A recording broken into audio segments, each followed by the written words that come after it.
Estamos con el doctor Claudio Santamanida para explicarnos qué pasó en el cuerpo de Débora Pérez Volpin. Buenas tardes, ¿cómo está? Hola, ¿cómo estás? Muy buenas tardes. ¿Cómo se inicia este principio del fin sobre el cuerpo de Débora? El lunes 5 de febrero, Débora entra a la clínica Trinidad con un dolor de abdomen, como le duele la panza a cualquiera de nosotros. El cuadro no mejoraba, le hacen unos estudios, le sacan sangre y como el cuadro abdominal era importante, deciden internarla y hacerle al otro día, al 6, una endoscopía digestiva alta. Pero le hago una pregunta. ¿Siempre está indicada la endoscopía? ¿En cualquier paciente se puede realizar o hay casos en los que no? No, la endoscopía se puede realizar, digo, porque Sin problema. se hacen millones de endoscopías. Nunca hubo en la historia de la medicina una perforación de esófago por una endoscopía. Como decía Nunca, no recién hay ningún Agustino. caso registrado en el mundo, no en Argentina, en el mundo. No hay. No hay, ¿sí? Ella entra, estaba indicada, estaba bien indicado porque tenía un dolor abdominal, no sabía si era del duodeno, del estómago, del páncreas, y está bien indicado para un diagnóstico correcto hacerle la endoscopía. La endoscopía empieza el martes 6, más o menos a las 5 de la tarde, empieza y a los 5 minutos se tiene que detener porque a ella le empieza a fallar la respiración. Hay un aparatito llamado oxímetro de pulso que mide cuánto oxígeno reciben los tejidos. Empezó a bajar, inmediatamente hace un paro cardiorrespiratorio, se suspende la endoscopía, que ahora te cuento qué es, Sí. y le empiezan las maniobras que fracasaron de reanimación. Bueno, ¿dónde está el punto por el que ella empieza a estar mal? O sea, ¿qué fue lo que provoca que ella Mira, para la gente muera? que nos ve, una endoscopía es un estudio simple. Se ingresa por la boca, se hace, como bien dijeron ustedes, no se hace con Sedación. anestesia, se hace con sedación. Te duermen sin entrar en coma, o sea, no tenés que hacerte respiración. Respirás por tus propios medios. Te doy algo para que te duermas, pero si te toco, pues no Sentís. te despertás. Digamos, es para que no sientas el dolor. El endoscopio entra, es un aparato de goma que se dobla como si fuera esto. Es imposible que rompa un tejido, ¿sí?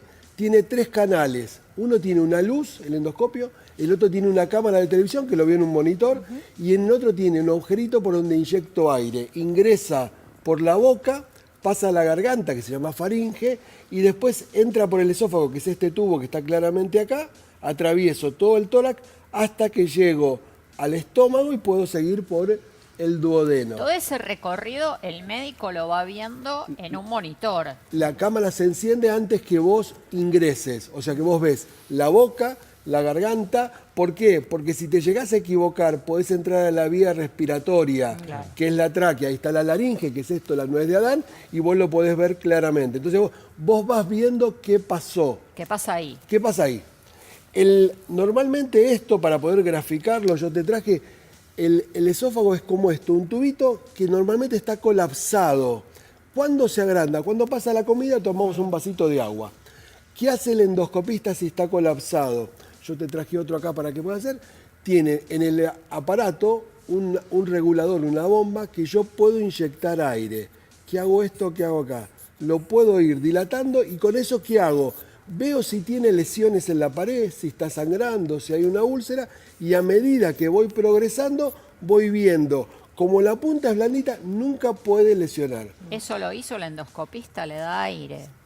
Hoy sabemos que hay en el esófago a 5 centímetros, dice el hueso hioides, que es un hueso que está en la laringe, para ser fácil, a 5 centímetros de la garganta. Sí. Tiene una ruptura grande del esófago y el esófago, como te muestro acá, está dentro del tórax.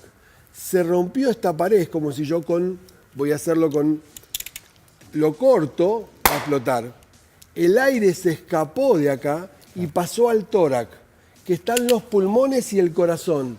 Como el aire ingresó y la jaula torácica, como te muestro ahí, tiene las costillas, imagínate una jaula, no puede salir No se fuera puede del tórax. expandir. Entonces comprime los pulmones como si yo te aprieto. Comprimió los pulmones, por eso bajó la saturación de oxígeno, comprimió tanto el corazón que el corazón dejó de latir y entró en un paro cardiorrespiratorio.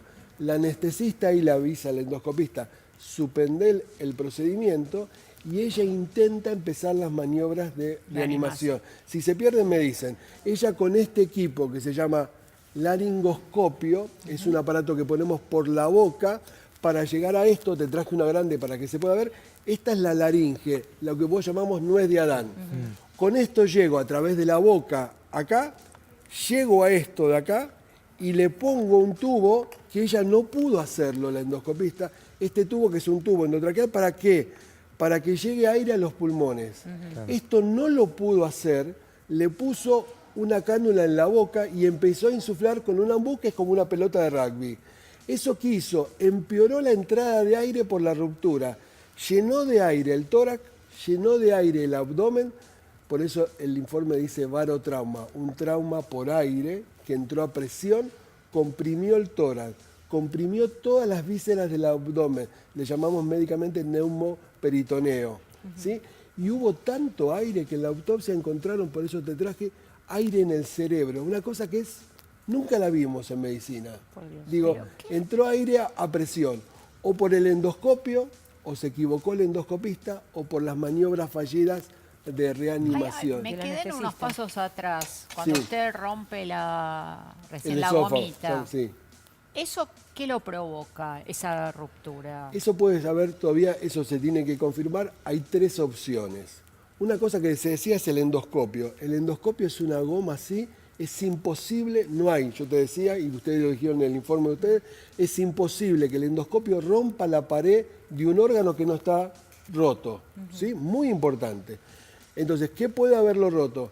¿Viste cuando una mujer se embaraza que tiene estrías? Sí. Sí. Si yo a esto, ahora lo voy a cambiar para que lo puedan ver otra vez, lo inflo mucho el esófago, cuando se infla con una magnitud muy importante, puedo generar estrías de tal magnitud, ahora, Que termina reventándose. que termina reventándose. ¿Por qué lo reviento? Porque la estría que genero es tan grande que explota. Claro. Y la otra opción es que cuando pusieron el laringoscopio, el anestesista, esto sí es de metal, Y haya lastimado. puedo desgarrarlo. La anestesista no la pudo intubar, una cosa que hace el anestesista. Fracasó y llamó una cardióloga, tampoco la pudo intubar.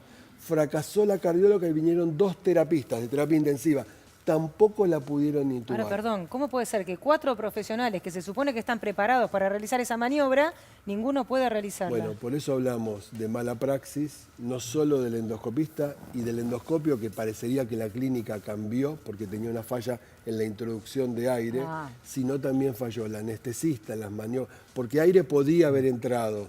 Lo que no pudieron darse cuenta se llama neumonoratención. El aire le comprimió y la podrían haber salvado si la hubiesen intubado. O sea, si este tubo llegaba a la tráquea, le dábamos oxígeno y volvía a respirar. Ella nunca respiró por este problema de aire que se hizo en el tórax. Doctor, y usted dice que arrancó a las 5 de la tarde y más o menos a los 5 minutos tuvieron que pararlo. En esos 5 minutos, ¿por qué parte del procedimiento iban? Mirá, es muy importante lo que decís. Sabemos lo de los 5 minutos porque es la declaración que espontáneamente hace el anestesista, el abogado del anestesista, ante el juez. Sí. ¿Sí? Que el juez demoró toda la causa, todas las pruebas que pidió. Terminó renunciando. Renunció el día antes que se conociera el informe que conocimos todos ayer. Enrique Sacco con Diego Peretta, su abogado, le piden pruebas que no hace, allana la clínica 3 días después y la mamá de Débora pide otras pruebas, hay 17 testigos, solo testimoniaron 4, 3 instrumentadoras y el resto del personal no. O sea que la causa vino demorada, Claro. a pesar que era Débora, que era una diputada y Alguien que público. digamos, es periodista y había... Digo, imagínate a cualquiera de nosotros. Sí. Y la verdad que es muy grave lo que pasó en la clínica y cómo se manejó. Ahora, perdón, estos testigos, por un lado, algunos de ellos dicen que ni siquiera han sido, digamos, pedidos que vayan a declarar, y por el otro lado, usted hablaba del equipo, que todos presumimos que se haya cambiado, y la pregunta es, ¿qué pasó con ese estetoscopio que no grababa? Porque todos sabemos que ese tipo de estudios generalmente se graban o por lo menos se sacan fotos. No hay registro alguno de esos 5 minutos. El equipo parece viejo, como se allanó la clínica 3 días después, puede haber sido cambiado. La verdad que sería, si se comprueba esto, Si es viejo, ¿el endoscopista lo sabe? sí.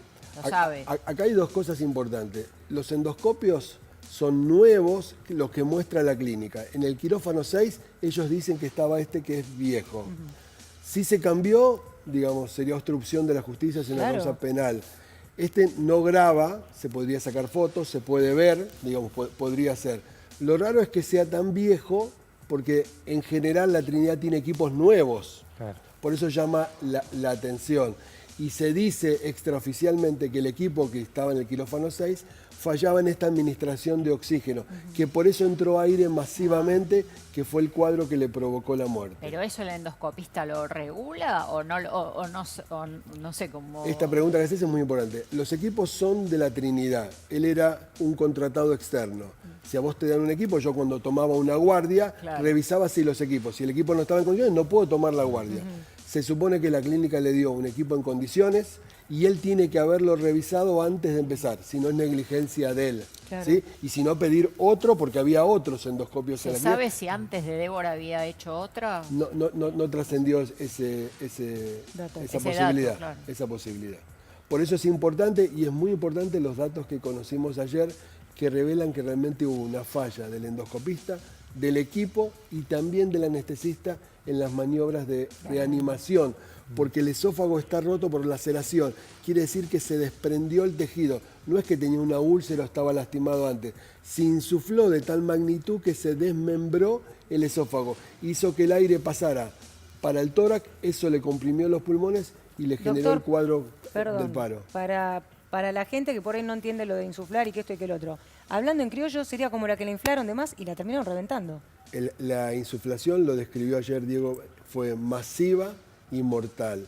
Nunca un endoscopio entra una cantidad de aire, como yo la regulo acá con el globito que te mostré, entra muy poco, ¿sí? O falló el equipo o falló el endoscopista. No hay ningún caso en la historia de la medicina que un endoscopio haya roto un esófago o que se haya producido esta magnitud de aire. ¿Puede romperse si alguien tenía una úlcera? Sí, pero lo corregimos con maniobras fáciles, le hacemos una respiración artificial y el paciente sale adelante. Digamos, Claro. la complicación se puede No reparar. sería mortal. No, acá hubo una sucesión de errores que imposibilitaron que pudieran sacarla de este paro cardiorrespiratorio. ¿Se acuerda que cuando Débora murió se habló que estaba enferma, que tenía Hepatitis. Hepatitis y otra úlcera. Sí, úlcera, ayer algo más, Diego, que que es tomaba el abogado, anticonvulsivos, ¿no? el Diego ayer, que es Diego Perota, Sí, que es el abogado. abogado de Enrique Sacco, dijo primero que la clínica nunca puede dar el diagnóstico de un paciente. Claro. Y después mintió porque dijo que había muerto de un paro cardiorrespiratorio. Todos nos morimos de un paro cardiorrespiratorio. Lo importante es saber La por qué causa. se produce. Y no era cierto que tenía hepatitis y no era cierto que tenía úlcera, sino en este estudio histopatológico, un informe de 133 hojas que prepararon los peritos forenses de la morgue judicial, claramente dice que la lesión fue instrumental, o fue por la entrada de aire masivo, o por el laringoscopio, o por otra causa, y que fallaron las maniobras de reanimación. O sea, el pool, falló el humano. Acá no es la máquina siquiera. Puede No es haber que alguien, las dos- nervios, suelto el aire, le doy de más. Nacho, fallaron las dos cosas. Falló el equipo y fallaron la instrumentación el del recurso endoscopista y falló el anestesista. Porque un aparato puede fallar porque es una máquina. Uno lo puede reparar, pero digamos, ni la anestesista, ni la cardióloga, ni los dos terapistas Supieron cómo lograron hacer. poner este tubo dentro de la tráquea que le hubiese mandado aire a los pulmones, ella hubiese podido respirar y hoy estaría viva. Digo, un error puede haber, una ruptura puede pasar, aunque no haya pasado, no la supieron reparar, se llama neumotórax atención, no supieron cómo manejarlo. Por eso es tan baja la probabilidad de riesgo del Enrique dijo procedimiento. 0,004. En realidad no hay en la literatura médica ninguna ruptura.